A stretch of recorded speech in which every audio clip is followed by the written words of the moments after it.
All right, today we're cracking open a cold case, and I mean a really cold case. We're talking thousands of years old. So grab your detective hat because we're about to investigate one of the great literary mysteries of the ancient world. I mean, think about it. The story of Samuel, Saul, and David? It's basically a biblical blockbuster. You've got prophets, giants, backstabbing, political drama, the whole shebang. So the big question is, who actually wrote this thing? Who's the mastermind behind this epic story?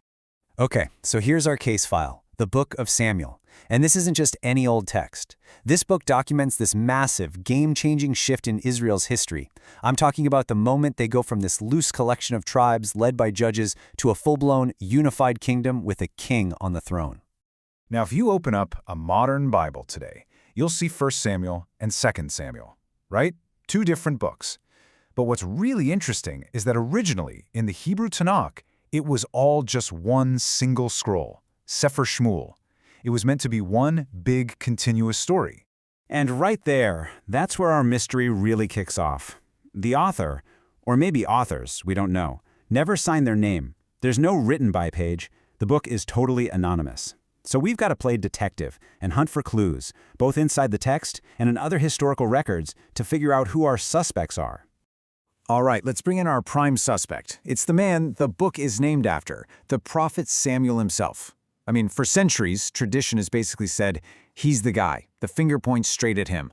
But the real question is, does the evidence actually hold up under scrutiny? Okay, so if we're building a case, this verse from 1 Chronicles is Exhibit A. It's like the prosecution's star witness. It says, plain as day, that the history of King David's reign, well, it was written down in the records of Samuel, Nathan, and Gad. This is, without a doubt, the strongest piece of evidence we have that directly ties them to this whole thing. And the case for Samuel just keeps getting stronger. I mean, think about it. We know from the text itself that he was literate. He was the leader of a whole school of prophets. And on top of that, Jewish Talmudic tradition points to him as the main author, with his buddies Nathan and Gad basically finishing the job after he died. You got to admit, that's a pretty solid case. But, every good mystery needs a plot twist, right? And this one is no exception. Because when we go back and examine the crime scene, the text itself, we start finding clues.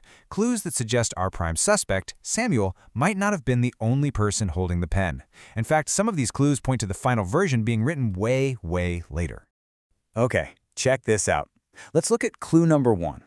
It's a tiny little geographical reference, something you might just read right over.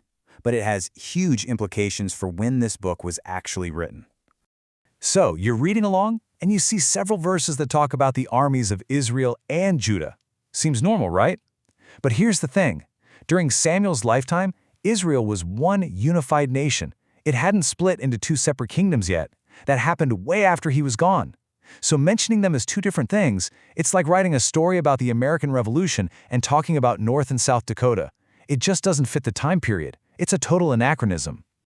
And that brings us to clue number 2, and honestly, this one is even more compelling. It almost feels like a little editor's note, Like someone came in later and added a comment to clarify something for people reading it in the future. So there's this verse talking about a city called Ziklag, and then the author adds this little aside that Ziklag has belonged to the kings of Judah unto this day. That phrase right there, unto this day, that's our smoking gun. It totally implies that the person writing this is looking back from a much later time, a time when there actually were kings of Judah. This timeline really lays it all out, doesn't it? You can see Samuel lived and died well before the kingdom ever split. So whoever wrote that phrase, unto this day, had to be living much later, during or after the time of the divided kingdom. There's just no way around it. So, now we've got a problem. What do we do with all this conflicting evidence? On one hand, we have this strong tradition pointing straight at Samuel. But on the other hand, we've got clues baked right into the text that point to someone writing it much, much later. It's time to put all the pieces together and see if we can solve this thing. And the solution to this whole mystery really comes down to one key idea: compilation. The book of Samuel probably wasn't written by one person in one go. Instead, what most scholars believe today is that it was compiled over a long period of time using earlier original source materials from the actual time these events happened. So think of it less like an author writing a novel from scratch and more like a historian assembling a documentary. The process probably went something like this. Step 1, you have eyewitnesses, people like Samuel, Nathan, and Gad, keeping detailed records of what was going on. Then, maybe generations later, a scribe or a group of prophets gathers up all these trusted original accounts. And finally, an editor pulls it all together into the single book we have now, probably adding those little clarifying notes like the "unto this day" part to help their own audience understand. Okay, so we've gone from a single author to this incredible multi-generational project. But you might be asking, so what? Why does this even matter? Does figuring this out change what the book actually means? Honestly, not at all. Because think about it. No matter who was holding the pen or when, the book's purpose was always the same: to tell one single cohesive story. The whole point was to trace God's larger redemptive plan through the drama and, let's be real, the often messy history of Israel. It's a unified story with a single powerful message. So the fact that the book is anonymous or that it was compiled over time doesn't diminish its value one bit. Actually, you could argue it makes it even more incredible. It shows this deep, lasting commitment across generations of people to carefully preserve these stories, to protect them, and to pass them down, making sure they would survive for their children, and eventually, for all of us. And that really leaves us with something to think about, doesn't it?